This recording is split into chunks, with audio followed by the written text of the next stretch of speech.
বলছিলাম বান্দার মুখে এতটুকু ভীতির উচ্চারণ আল্লাহর কাছে এত পছন্দের। মহান রব্বুল আলামিন সাথে সাথে বান্দার জীবনের গুনাহ মাফ করে দেয়। আর যদি চোখের পানি বের হয়ে যায় তবে তিনি বলে ভয় নাই, ভয় নাই। যারা আল্লাহর ভয়ে কেঁদে দেয় তাদের দুজক হারাম হয়ে যায়। বাকাত মিন খাশিয়াতিল্লাহ। চোখের পানি যদি চোখ পড়া চক্ষু যদি পানি দিয়ে আল্লাহর ভয়ে ভিজা যায়, আল্লাহ বলে ভয় নাই, আমার ভয়ে কাঁদো তুমি। হাসরের মাঠেও তোমার ভয় নাই, আমার ছায়ার নিচে দাঁড়াবা। ফাফাজাত আইনাহু। আল্লাহর ভয় কারোর ভেতরে এসেছে যে চোখের পানি বের হয়ে গেছে, ওর হাসরে ভয় নাই, ওর বিচারে ভয় নাই, দোজখের ভয় নাই। যারা আল্লাহকে ভয় পায় তাদের জন্য রব্বুল আলামিন জান্নাত বানায়েছেন। উইদ্দাত লিল মুত্তাকিন। খোদা ভীরুদেরকে আল্লাহ তাআলা জান্নাত দান করবে। বান্দাদের খোদা ভীরুটা বোঝা যাইতে হবে। যেমন আপনারা এই যে আজকে রাত 12:30 12টা বসে আছেন, 12:15 শীতের ভিতরে বসে আছেন, একটাই কারণ আল্লাহর সন্তুষ্টি। এছাড়া কোনো আর কিছু না। এখানে বসে থাকা, যদি আমার রব আমার উপরে রাজি হয়, যদি তিনি আমাকে মাফ করে দেয়, বাস আমি তওবা করলে আমার পিছনের গুনাহগুলো যদি ক্ষমা হয়ে যায়, এই যে ভীতিটা, এইটা আল্লাহর কাছে অনেক পছন্দের। আল্লাহর ভয় প্রকাশের সর্বনিম্ন পন্থা হলো গুনাহ বর্জন, গুনাহ ছেড়ে দেওয়া। এটা আল্লাহর ভয়ের সর্বনিম্ন পন্থা। ভয় প্রকাশের নিম্ন পন্থা, সবচেয়ে ছোট পন্থা হলো যে বান্দা গুনাহ করে না। কার ভয় করে না? আল্লাহর ভয়ে কেউ গুনাহ ছেড়ে দিল, তাহলে তার এটা দলিল যে সে আল্লাহকে ভয় করে। এটা বুঝাইবার জন্য জাস্টিস তাকি উসমানী হাকিম মোহাম্মদ থানভী একটা ঘটনাকে বারবার তাকরার করে থাকেন। সেটা হলো যে হযরত ওমর মরুভূমি দিয়ে যেতেছে, এক রাখালের সাথে দেখা। রাখাল কি বললেন, রাখাল তোমার কাছে যে ছাগলটা আছে, ছাগলের পাল আছে, একটা ছাগল আমার কাছে বিক্রি করো, আমি ক্ষুধার্ত জবাই করব, আমি কষ্ট খায় ক্ষুধা মিটাবো, একটা ছাগল আমার কাছে বিক্রি করে ফেলো। অথবা দুগ্ধ দানকারিনী একটা ছাগল বিক্রি করো, যা থেকে আমি দুধ পান করতে পারি। রাখাল বলে, কে হে তুমি আমার কাছ থেকে ছাগল খরিদ করতে চাও? তোমার জ্ঞাতার্থে আমি বলছি, তোমাকে জানানোর জন্য বলছি, আমি ছাগলের মালিক না, আমি ছাগলগুলোর পাহারাদার। এই ছাগলগুলোর মালিক আলাদা একজন আছেন, তিনি আমাকে পাহারাদার রাখাল হিসেবে মায়না দিয়ে রেখেছেন, আমি তার এগুলো পাহারাদার। আমার কাছে এই ছাগলগুলো আমানত, এগুলো বিক্রি করার অধিকার আমার নাই। আল্লাহু আকবার বলেন, জোরে বলেন আল্লাহু আকবার, জোরে করে বলেন। তার মানে আমি যেটার মালিক না, ওইটা বেচার নিজের ইচ্ছা মতো এটা খরচ করার অধিকার আমার নাই। এই যে একটা ভূত যেটা জঙ্গলের রাখালের ছিল, এইটা তো এখনকার যুগের প্রেসিডেন্ট, মন্ত্রী, মিনিস্টার, এমপি সাহেবের নাই। এই বুঝলাই নাই যে এইটা আমানত, এটা আমি মালিক। কোনটার মালিক সে আর কোনটা তার কাছে আমানত, এটা বুঝে না। আমানত বলা হয় তাকে যেটা দখলে থাকে কিন্তু মিলকিয়াত আরেকজনের, মালিকানা আরেকজনের। যেমন এমপি, মন্ত্রী, চেয়ারম্যান, মেম্বার, এদের কাছে একটা আমানত 5 বছরের লেগে মানুষ ভোট দিয়ে দেয়, সামনে একটা ভোট থাকতেছে, এই যে দিল। এখন এই এমপি সাহেব যদি থানা কোটি মনে করে যে এই সব যা কিছু আছে এই থানার আপাতত 5 বছরের মালিক আমি, তাইলে এটা খেয়ানত, তার অধিকার নাই, এটা তার মালিকানার না। আশ্চর্য এই দেশ,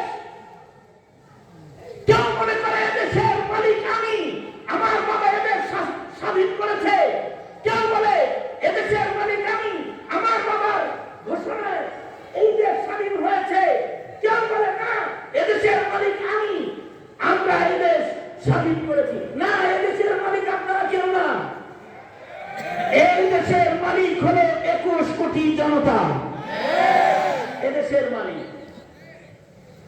এমপি সাহেব, মন্ত্রী সাহেব, আপনি ক্ষমতায় বসার পরে যে মনে করেন যে জায়গায় আপনার, যেখান দিয়ে খুশি সেখান দিয়ে চান্দা লইবেন, আর যেখান দিয়ে খুশি সেখান দিয়ে আপনি আবাদ করবেন, আর যেখান দিয়ে খুশি সেদিক দিয়ে আপনি বরবাদ করবেন না। এইটা আপনার কাছে মালিকানায় দেয় নাই জনতা ভোট দিয়া, আপনাকে পাহারাদার হিসেবে নিযুক্ত করেছে 5 বছরের জন্য। পাহারাদার যদি মনে করে যে তার মালিক আমি হয়ে গেছি, যে ভুল করেছিল শেখ হাসিনা, শেখ হাসিনাকে মানুষ দেশ দিয়েছিল, কিন্তু সে নিজে মালিক মনে করে হেরিটেজ আর কারোর বাঁচার অধিকার নাই, রাস্তা ঘাটে সব জায়গায় গুলি করে করে করে মানুষ হত্যা একা একটা রাজনীতির অংশ বানিয়ে ফেলেছে। এত পরিমাণ মানুষ হত্যা হয়েছে, খুন হয়েছে, যে জনতা শেষ বেলায় তাকে এই মাটির থেকে বিদায় করেছে। সুতরাং মালিকানা এক জিনিস আর আমানত এটা আরেক জিনিস। আল্লাহ রাসূল সাল্লাল্লাহু আলাইহি ওয়াসাল্লাম যখন মক্কা বিজয় করলেন, এই মক্কার লোকেরা আল্লাহ রাসূলকে হিজরত করতে বাধ্য করেছে। নবীজি নিজের মায়ের ভূমি ছেড়ে দিয়ে মক্কায় গেছেন।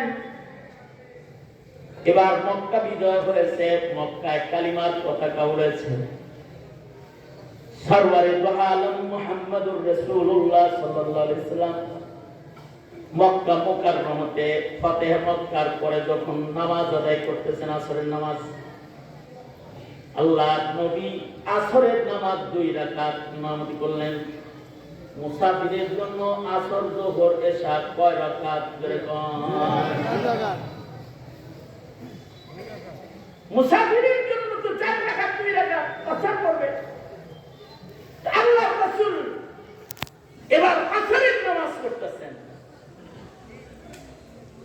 সাহাবীরা জিজ্ঞাসা করে, আল্লাহর নবী, আপনার জন্ম এখানে মক্কায়, ফতেহ মক্কা হয়েছে, আপনি এখন কসম করেন কেন?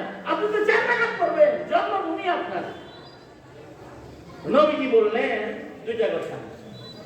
একটা কথা হলো, আমার জন্ম এখানে, কিন্তু আমার মালিকানার 1 হাত জায়গা মক্কায় নাই, এগুলো সব দুশমনরা বেচে ফেলাইছে। এই জমিনে আমার মালিকানার কোনো বাসস্থল, আবাসস্থল নাই এখন। এ কারণে আমি এই জমিনে জন্ম হওয়ার পরে আমি এখানেই হয়ে গেছি মুসাফির, আমি মদিনায় হলো মুকিম, যেহেতু আমার মালিকানার কিছু নাই। আর তোমরা যে বললে যে আমি ফতেহ মক্কা করেছি, এখন তো সরকারি আমি হয়ে গেছি। ফতেহ মক্কা করার পরে এবার আমার হুকুমত চলছে। আল্লাহ রাসূল বললেন, ফতহের মাধ্যমে কোন দেশের মালিকানা কোন ব্যক্তির আসে না। এই দেশ, এই মক্কাতুল মুকাররমার মালিকানা আল্লাহর। সাধারণ জনতা সব আল্লাহর নিয়ামতের সমান ভাগীদার। আমি ফতেহ মক্কার মাধ্যমে এর নতুন করে এর ওয়ালির জিম্মাদারি আমার কাছে এসেছে, যে আমি মক্কাতুল মুকাররমাতে দেখভাল করব, কোন জুলুম যেন এখানে প্রতিষ্ঠা না হয়। বলি আমি মালিক। বাদশাহ আলমগীর ভারতবর্ষের এক স্মরণীয় নাম। বাদশাহ আলমগীর, বাদশাহ আওরঙ্গজেব যাকে বলা হয়, যার আমলে ফতোয়া আলমগীরই লেখা হয়েছে। আশ্চর্য বিষয় হলো, আগের যুগের রাজা বাদশাহরা জীবিত ছিল। এখানে বাদশাহ আলমগীর আলেমদেরকে ডাকিয়া জনতা কিভাবে মাসাইল মানবে ফতোয়ার কিতাব লেখাইছে। কই কবে মারা গেছে বাদশাহ আলমগীর, এখনো ফতোয়ায়ে আলমগীরি এই মাদ্রাসায় আছে, সব ফতোয়া বিভাগে আছে। বাদশাহ আলমগীরের মেহনতের উপরে আগামী এই ভারতবর্ষের মানুষের মাসাইল আমল করার এক সাদকায়ে জারিয়ার দরওয়াজা বাদশাহ আলমগীর তার শাসন আমলে করেছে। দেশ যতদিন থাকবে ততদিন এই মাসাইল থাকবে, আর মাসাইল থাকবে, মুসলমান থাকবে, তো দেশে ফতোয়ায়ে আলমগীরির অস্তিত্ব থাকবে। বুঝা যায় তারা আলেমের কথায় উঠতে আলেমদের পরামর্শে দেশ চালাইতো। এ ভারতবর্ষের মুসলমানরা জায়েজ নাজায়েজ আলেমদের মশওয়ারায় জানতো, বুঝতো, আমল করত। কিন্তু আজব এখন ভারতবর্ষ না, মুসলিম ভূখণ্ড এখন আলেমদের কথায় চলে না, দেশ চালানো হয় নাস্তিক, মুরতাদ, বেঈমান, কাফের, মুশরিকের কথায়। যারা এই দেশ চালায় তাদের কাছে এই দেশ আমানত। শুধু দেশ আমানত না, এদেশের মুসলমানদের ঈমান আমলও তাদের কাছে আমানত। এই আমানতের খেয়ানত করেছে তারা, যে তারা মুসলমানদের ভেতর থেকে ধর্ম শিক্ষাকে তারা অপারেশন করে বের করে মুসলিম বানাইবার অপচেষ্টা শিক্ষা সিলেবাসের ভেতরে করা হয়েছে। নাস্তিক বানাইবার অপচেষ্টা শিক্ষা সিলেবাসের ভেতরে করা হয়েছে। একমাত্র শিক্ষাঙ্গন হলো এই কওমি মাদ্রাসাগুলা, যাদের কাছে হিফাজতে আওলাদে মুসলিমিনের আমানত সংরক্ষিত। তারাই চেষ্টা করে এদেশের মুসলমান সন্তানদের ঈমান বাঁচাইবার, তারা চেষ্টা করে এদেশের মুসলমানদের আমল বাঁচাইবার। ঠিক কিনা? ঠিক এরা চেষ্টা করে যায়। আর জনতাও এটা বুঝে যে আমার সন্তানের ঈমান রক্ষার কাজ কওমি মাদ্রাসাই করতেছে। এই কারণেই এই শাহিন সাহেব বলেছে যে এক ভাই গোপনে টাকা দিয়ে বলছে, আমার কানে বলছে যে 5 লক্ষ টাকা গোপনে দিয়েছে, আর বলছে এটা নাম বলা যাবে, নাম বলেন না আমার। সে চিন্তা করলো, সে বুঝেছে যে এই জনতার সন্তানদেরকে দিন শিখানোর জন্য কওমি মাদ্রাসার বিকল্প নাই। কারণ স্কুল, কলেজ, ইউনিভার্সিটিতে 20 বছর পড়াশোনা করার পরেও সে ছোটখাটো একটা মাসাইল জানে না। কাদিয়ানি কেন কাফের তাও জানে না। ইহুদ খ্রিস্টানের ধর্ম যে চলবে না, মুসলমানের একমাত্র দিন ইসলাম, এটাই যে কিয়ামত পর্যন্ত আল্লাহর মনোনীত দিন, এটাও জানে না। আমি 22 দিন রিমান্ডে ছিলাম, মামলা হলো 11টা। আহাদা সারা খাও 11টা মামলা। আর এই 11 মামলার রিমান্ড ছিল, আমার রিমান্ড ছিল 22 দিন। কত রকমের পুলিশ যে আল্লাহ আমাকে দেখাইছে রিমান্ডের সময়। এর ভিতরে 1-2 পল্টু আমাকে নিয়ে বসছে। তার দায়িত্ব করেছে আমার বয়ানের যে সকল জায়গাগুলো ত্রুটিযুক্ত তাদের নজরে এটাকে দেখানো, যে আপনি জনতাকে উত্তেজিত করেন। আমি নাকি জনতারে উত্তেজিত করি, তাহলে উত্তেজিত বয়ানগুলো শুনাইতে হবে। তো উত্তেজিত বয়ান একটা ছাড়ছে, যেটার ভিতরে আমি সবাইকে উত্তেজিত করে বলাইছি, বলেন কাফের কাফের কাদিয়ানি কাফের, এই কথাটা বলাইছি। আচ্ছা, এই কথাটা উত্তেজিত হয়েছে আমার কথায়। আমি বলেছি কাদিয়ানিরে কাফের ঘোষণা করতে যদি রক্ত লাগে কারা কারা দিবেন? আপনি এরকম মানুষের রক্ত কালেকশন করেন, আপনাদের তো জঙ্গি বক্তা। আমি বুঝে কাদিয়ানি অমুসলিম ঘোষণার জন্য, আমার নবীর ইজ্জত রক্ষার জন্য রক্ত কালেকশন করতে হবে কেন? শহীদ কালেকশন করতে হবে কেন? আরে এটা আমি না, খালি এই দেশের ইমানদার যারা আছে সবাই সৌভাগ্যবান মনে করবে নিজেদেরকে, যে আমার জীবনের বিনিময়ে যদি আমার বাংলায় কাদিয়ানি কাফের হয়, এর চেয়ে বড় খুশি আর আমার জন্য না। এটা তো আমার এই 17 কোটি মুসলমানের সবাই দিনের কথা। আমি এই কথা বলতে সে একটা আশ্চর্য প্রশ্ন করছে আমারে। আমার কাছে মনে হলো যে প্রশ্ন তো মঙ্গল গ্রহ না, দুনিয়াতে একটা মুসলমানের ভিতরে কিভাবে থাকে, কোন শয়তানের কাছে থাকার কথা না। সে বলে কি, হুজুর কাদিয়ানি আসলে কাফের, তারা নাম মদিয়া মুসলিম জামাত। আমি তো সুযোগ পাইলাম, হে আমার রিমান্ড করবো কি, আমি উল্টা রিমান্ড তাকে শুরু করলাম। আমি বললাম যে আমি এই দরজাটা খোলার পরে বাইরে গিয়ে বলবো আপনি কাঁদিয়ে, এই কথাটা বলবো। তাছাড়া আপনি এখন কারণ আপনার ইমান নষ্ট হয়ে যাবে। তাছাড়া আপনি আগে বলেন যে কাদিয়ানি কাফের, আমি সাক্ষী দিচ্ছি কাদিয়ানি কাফের, এটা বলেন। তাছাড়া আপনিও কাফের। সাহেবুল ইসলামের ফতোয়া মাফিক আপনার ইমান নষ্ট হয়ে গেছে। এটা বাইরে যে সব পুলিশে বলে দেবো যে আপনি কাদিয়ানিকে কাফের মনে করেন না, বলেন না কাদিয়ানি কাফের। এখন আমার কথা হইল, 2 বল্টুওয়ালা একজন পুলিশ, সেও জানে না যে কাদিয়ানি কাফের। সে একটা বিশেষ ক্যাডার, সে জানে না কাদিয়ানি কাফের। তাহলে তোমরা চিন্তা করো, যেই দেশে ইসলাম শিক্ষাকে পশ্চিম শিক্ষায় রূপান্তরিত করা হয়েছে, second generation, third generation, fourth generation, সামনে যারা আসতেছে প্রজন্ম, এরা তো কেউ জানবে না যে কোনটা দিন আর কোনটা বদ্দিন, কোনটা হালাল আর কোনটা হারাম, কোনটা জায়েজ আর কোনটা নাজায়েজ। ঠিক না? ঠিক করে যদি এটাই হয় শিক্ষাঙ্গনের দশা, তাইলে এই ধর্মীয় শিক্ষাঙ্গন আলাদা ভাবে এটাকে চালাইবার জরুরত কতটুকু নিজে নিজে একটু উপলব্ধি করে। এতটুকুনো যদি কেউ বুঝে ইমানদারি কোনটা, তাহলে কমাস কম ইমান বাঁচানোর জন্য তো মেহনত করতে পারবে। আল্লাহ রাসূল বলেছেন, قال رسول الله صلى الله عليه وسلم, আল্লাহ নবী বলেন, লা ঈমানা লিমান লা আমানাতা লাহু, যার মধ্যে আমানতদারি নাই তার ঈমান নাই। যার আমানতদারি নাই তার ঈমান নাই। এই কথাটা আগে যুগে রাখালেও বুঝতো। এই কারণে হযরত ওমর যখন বলেছে, হে রাখাল, একটা ছাগল আমার কাছে বিক্রি করো, হযরত ওমর এটা বললে রাখাল বলে বেচা যাবে না, এই ছাগলগুলার মালিক আমি না, এগুলো আমার কাছে আমানত।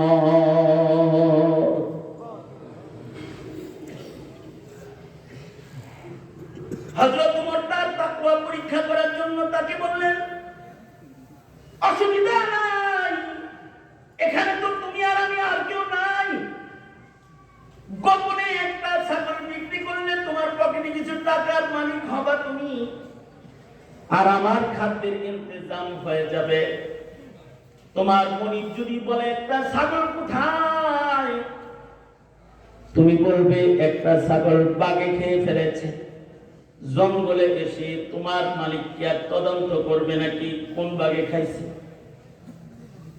ভাগ দিয়া তুমি কিছু পয়সার মালিক হয়ে গেলে আমিও কিছু খাবারের ইন্তজাম বন্দোবস্ত আমার হয়ে গেল। এইটার নাম হলো তাকওয়াল্লাহ। এই কারণে বুজুর্গরা আমাদেরকে বলায়, আল্লাহু হাজিরি আল্লাহু নাজিরি আল্লাহু মাই। আমার রব এখন আমার সাথে আছেন, তিনি আমাকে দেখতেছেন, তিনি এখানে হাজির আছেন। তার চোখের সামনে কোনো অন্যায় করা আমার জন্য সম্ভব নয়। এই যে একটা ভয়, এই ভয়টার নামই তাকওয়াল্লাহ। রাখাল বলে, এই আগন্তুক আশ্চর্য মানুষ তুমি, তুমি আমাকে ছাগল বেচার বুদ্ধি দাও। ইয়া হাদা ফাআইনাল্লাহ, আমি যখন আমার ছাগলটা তোমার কাছে বিক্রি করব, আমার মনিব দেখবে না, তাই বলে কি জবাব দাও, আমার আল্লাহ কি দেখবে না যে গোপনে আমি একটা গুনাহ করলাম? এই যে একটা ভীতি, এই ভীতি যদি সবার ভেতরে আসে, তাহলে বন্ধ ঘরেও গুনাহ হবে না। নিরিবিলি জায়গায় যেখানে একটা নিরাপত্তা আছে গুনাহ, সেখানেও গুনাহ করতে পারবে না। আমার একটা পরিচিত মোবাইলের দোকান আছে, আমি কুমিল্লার পথে কখনো মাহফিলে গেলে সে খবর রাখে আমার গাড়ি একটা নাস্তা করায় হাতে বুকে, যেহেতু মোবাইলের দোকান তো অ্যাক্সেসরিজ আছে ওখানে, আমার মোবাইলের গ্লাস পাল্টায়, কভার পাল্টায়, এগুলো করে আনন্দ চিত্তে। যে একবার আমার হাত থেকে মোবাইল নিয়ে সুন্দর একটা প্রাইভেসি গ্লাস লাগাই দিয়ে আমার কয়, হুজুর একটা জিনিস লাগাই দিলাম। কি জিনিস লাগাই দিছি? এমন একটা গ্লাস লাগাই দিছি যেটা খালি আপনিই দেখবেন, ডানে বামে যারা আছে এরা দেখুন। এটা আমার ফায়দা হইল কি, লাভ কি? লাভ হইল আপনি যখন ভাবির সাথে একটু কথা কথা বলবেন না, ডানে বামে যদি কেউ বসে থাকে ওরা দেখবে, দেখবে না, একটু কাজ করলেই ওরা আর দেখতে পাবে না, আপনি শুধু দেখবেন, আপনিই দেখবেন আর কথা বলবেন। ভালো, আপনি তো আমারও তো এই কাম করে দিচ্ছেন ভালো, কিন্তু এই কামটা কইলে কেউ যদি ক্লিনিক্যাল লগে মাইল্লা সামনে বই কথা কয়, একটা বসি লাগাই গেছে মা বাবার কাছে বইয়া রয়েছে আর কানে বসি লাগানি আছে, কথা কইতেছে খালা তো বোন, মামা তো বোন, চাচা তো বোন, হ্যাঁ তো দেখা যাবে না, তাই না? তাইলে এই গ্লাসটা লাগাইতে যায় সাবধান। আবার যাদের মধ্যে গুনাহ করার প্রবণতার কারণে প্রাইভেসির আয়োজন যারা করে, যে যেন নিরিবিলি গুনাহ করতে পারে আর একজন যেন টের না পায়, তাকেও মনে রাখতে হবে তুমি যদি যতই প্রাইভেসি নিয়ে গুনাহ করো, যেখানে কেউ দেখে না সেখানেও একজন দেখেন, তিনি কে? জোরে আওয়াজ করে বলেন, তিনি কে? ওয়া ইয়ালামু খাইনাতাল আ'য়ুন। আল্লাহ রাব্বুল আলামিন বান্দার সর্বোচ্চ গোপন জিনিসও কেউ যেটা দেখে না সেটাও তিনি দেখেন। সুতরাং এই যে আল্লাহর ভয়ে গুনাহ থেকে বান্দা হার জায়গায় নিজেকে বাঁচায় রাখবে, এই বাঁচানোটার নাম তাকওয়াল্লাহ। সুতরাং আল্লাহর নির্দেশ কি? তাকওয়াল্লাহ, আল্লাহকে ভয় করো, তার মানে ইত্তাকিল মাহারিম তাকুন আবাদান নাস। আল্লাহকে ভয় করো তার মানে হলো সব গুনাহ ছেড়ে দাও। ইনশাআল্লাহ আমরা আর গুনাহ করিব না, ইনশাআল্লাহ বলেন, ইনশাআল্লাহ জোরে আওয়াজ করে বলেন, ইনশাআল্লাহ। মানব জীবনের সবচেয়ে বড় গুনাহের ভিতরে একটা গুনাহ হলো নামাজ ছেড়ে দেওয়া, নামাজ না পড়া। রজবে আল্লাহর রাসূল নামাজ আল্লাহর কাছ থেকে আমাদের জন্য মিরাজ হিসেবে নিয়ে এসেছে। আমরা একটা গুনাহ ছেড়ে দেই যে আমরা নামাজ ছাড়বো না, নামাজ ছেড়ে দেওয়া গুনাহ কবিরা গুনাহ, এবং এটা এমন কবিরা গুনাহ যে কেউ যদি ইচ্ছা করে নামাজ ছেড়ে দেয় তো ফাকাদ কাফারা, সে কুফরি করে ফেলে, তার ঈমান নষ্ট হয়ে যায়। আর এই একটা গুনাহ কেউ যদি ছেড়ে দেয় তাইলে আল্লাহ ওয়াদা করেছেন ইন্নাস সালাতা তানহা আনিল ফাহশাই ওয়াল মুনকার, নামাজ তাকে সকল গুনাহ থেকে বাঁচিয়ে রাখবে। আল্লাহু আকবার করে বলেন। মানে আপনি ছাড়বেন একটা গুনাহ আর আপনাকে বাকি সব গুনাহ ছাড়াইব এই গুনাহ যেটা ছেড়ে দিলেন। এইটা এই গুনাহটা ছেড়ে দেওয়ার জন্য আপনি সব গুনাহ থেকে নিরাপত্তা পেয়ে যাবেন। মনে রাখবেন আমার দেশের জনগণের গুনাহ করার প্রবণতা যেটা, এটা সিসি ক্যামেরা লাগাইয়া ডিজিটালাইজ কইরা এটা বন্ধ করা সম্ভব না। তাই যদি সম্ভব হতো তো সিসি ক্যামেরার নিচেই হাতিকে গুলি করা হয়েছে, তার গুলি সিসি ক্যামেরায় আছে, কিন্তু তাকওয়া না থাকার কারণে অপরাধী বের হচ্ছে না। যদি তদন্ত বিভাগ মুত্তাকি হতো, মাটির নিচে অপরাধী থাকলে তাকে বের করে বিচারের আওতায় দাঁড় করায় দিত, কারণ বিচার বিভাগ তার কাছে আমান। হইল না তো? তবে হ্যাঁ, একটা জিনিস যদি সবার হৃদয়ে সেটআপ হয়ে যায় তাকওয়াল্লাহ, তাহলে আলোও লাগবে না, ক্যামেরাও লাগবে না। তাকওয়াল্লাহ থাকলে সে গুনাহ করবে না। আর তাকওয়া অর্জনের সবচেয়ে বড় ইবাদত হলো নামাজ। আর এরপরে তাকওয়া অর্জনের জন্য আরেকটা বড় ইবাদত হলো রমজানের রোজা। লাআল্লাকুম তাত্তাকুন, যেটা সামনে আসতেছে, রজব মাস চলছে, সামনে শাবান আছে, এই 2 মাস হায়াত বাড়ে মানুষের, মুমিনদের হায়াত এই 2 মাসে বাড়ে। যদি মুমিন ঈসা নবীর মতো দোয়া করে হায়াত বাড়ায় ফেলতে পারে তাহলে হায়াত বাড়ে। সুতরাং রমজানের তাকওয়া, নামাজও তাকওয়া। রমজান আসতেছে, 30 দিনের 30 রোজা, এটা মুত্তাকি হওয়ার জন্য 30টা ট্যাবলেটের মতো। হযরত শেখ আবরারুল হক রাহমাতুল্লাহি আলাইহি বলতেন 30 রোজা 30টা ট্যাবলেট, এটা একটা কোর্স। এই কোর্স কেউ কমপ্লিট করবে সে মুত্তাকি হয়ে যাবে। সুতরাং রমজান লাভের দোয়া করব, গুনাহ মুক্ত রমজান কাটাইবার চেষ্টা করব। গুনাহের দ্বারা রমজানের রোজা নষ্ট হয়ে যায়। এই ইত্তাকুল্লাহ ইত্তাকুল্লাহ ইত্তাকুল্লাহ আল্লাহ যে বারবার বলছে, এই তাকওয়াকে সংরক্ষণ করা। দ্বিতীয় নম্বর নির্দেশ, ওয়াবতাগু ইলাইহিল ওয়াসিলা, সকল প্রকারের নেকির কাজকে সংরক্ষণ করে জান্নাতে যাওয়ার উসিলা বানানো। যত নেকি আমল আছে, নেক আমল সব আল্লাহর জান্নাতে যাওয়ার রাস্তা। তুরুকুল উসুলি ইলাল্লাহি সুবহানাহু ওয়া তাআলা কাআদাদি আনফাসিল খালায়েক। আল্লাহর কাছে কেউ যাইতে চায় তাহলে সব নেকির কাজগুলো, এগুলো সব আল্লাহর কাছে পৌঁছার রাস্তা। কারণ আল্লাহর কাছে যাওয়ার রাস্তা আনফাসে খালায়েক, সকল মাখলুকাতের শ্বাস প্রশ্বাস যত আল্লাহর কাছে যাওয়ার রাস্তা আল্লাহ পাক তার চেয়ে বেশি করে রেখেছেন।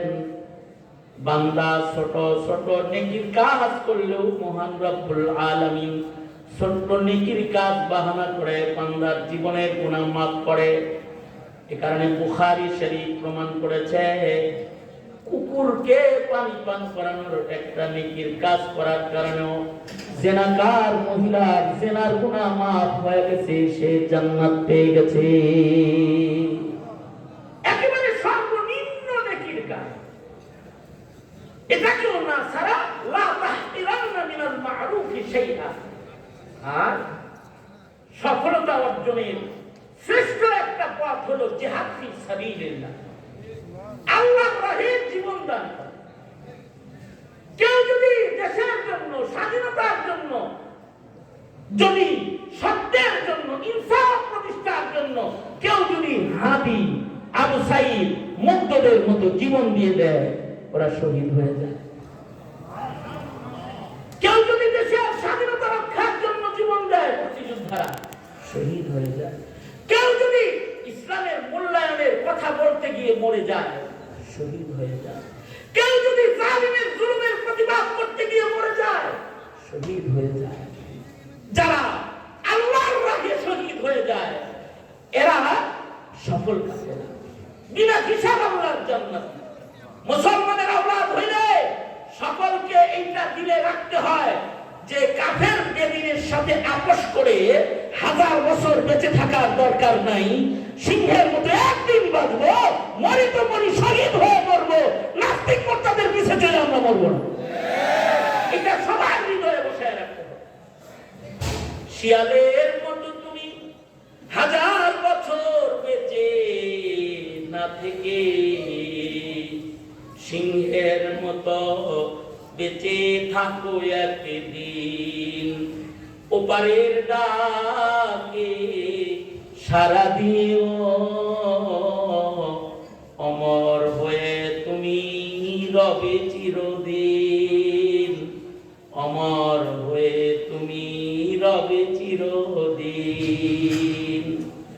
শিয়ালের মতো 1000 বছর বেঁচে না থেকে সংগ্রামী জীবন গ্রহণ করে কেউ যদি সংগ্রাম করতে করতে মরে যায়, তার হায়াত যদি অল্প হয়, ওটা অমর হায়াত হয়ে যায়। কারণ আল্লাহর নির্দেশ, ওয়াজাহিদু ফি সাবিলি, দ্বীনের জন্য আল্লাহর পথে সংগ্রামী মানুষ হয়ে যাও। একটা জিনিস মনে রাখতে হবে, জিহাদ ফি সাবিলিল্লাহ যেটা, এটা কোনো জঙ্গিবাদের নাম না। জঙ্গিবাদ হলো যারা রাস্তায় খুন করে, ওরা জঙ্গিবাদ। জঙ্গিবাদ হলো যারা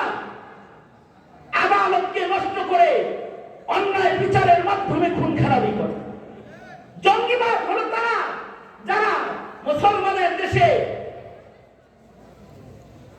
জুলুম অত্যাচার করে সাধারণ জনতাকে খুন করে, এরা জঙ্গিবাদ।